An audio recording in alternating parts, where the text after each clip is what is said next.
আমি তো আমার সব হারাইছি, বাবা মা ভাই সব হারাইছি। আমি তো জানি মানুষের হারানোর বেদনা কি।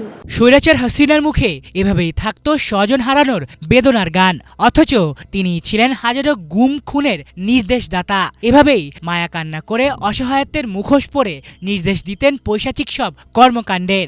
দীর্ঘ ১৭ বছর তো এমনটাই করেছেন, যার সবশেষ উদাহরণ জুলাই বিপ্লব। তারই নির্দেশে জুলাইয়ে মানুষ হত্যায় নামে আইন শৃঙ্খলা বাহিনীর আওয়ামী মদতপুষ্টরা। আর এ কারণেই ৫ আগস্ট ভারতে পালিয়ে যেতে হয় ফ্যাসিস্ট হাসিনাকে। এবার জুলাই আন্দোলনে হাসিনা ও আওয়ামী লীগের নেতাদের বিরুদ্ধে গুরুতর মানবাধিকার লঙ্ঘন ও নির্যাতনের প্রমাণ পেয়েছে খোদ জাতিসংঘ।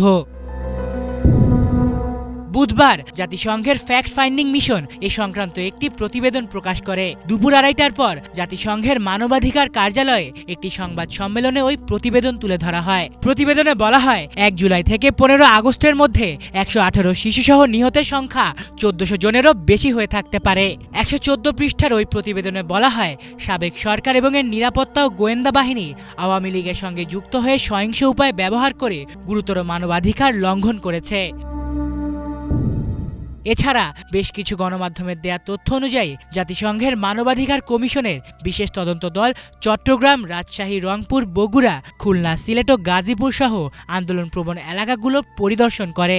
সেখানে তারা আন্দোলনকারীদের সঙ্গে কথা বলেন এবং বিভিন্ন প্রত্যক্ষদর্শীর সাক্ষাৎকার নেন। তদন্তের অংশ হিসেবে ২৩০ জনেরও বেশি মানুষের বক্তব্য নেওয়া হয়, যার মধ্যে ৩৬ জন ছিলেন বর্তমান ও সাবেক আইনশৃঙ্খলা বাহিনীর সদস্য ও গোয়েন্দা কর্মকর্তারা। জুলাই বিপ্লব চলাকালীন হাসিনা ও তার বাহিনী দ্বারাই চলছিল একের পর এক হত্যাযজ্ঞ।